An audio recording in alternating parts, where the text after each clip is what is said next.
வணக்கம். இன்றைக்கி நம்ம சளி இருமல் சரி செய்யக்கூடிய ஒரு சூப்பரான காஃபி பார்க்க போகிறோம். தூதுவளை இலை, வெற்றிலை, இது ஓமவல்லி இலைன்னு சொல்லுவாங்க, துளசி இலை, இது 4 எடுத்துக்கலாம். பாத்திரத்தில் இந்த செம்பளவுக்கு நான் தண்ணி ஊற்றிக்கிறேன். நான் 2 பேருக்கு வர மாதிரி காஃபி ரெடி பண்ணுறேன். இலையை நல்லா அலசிக்கலாம்.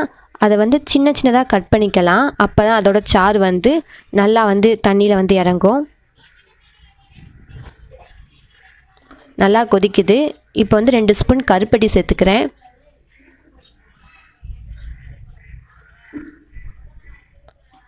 காஃபி ரெடி ஆயிடுச்சு.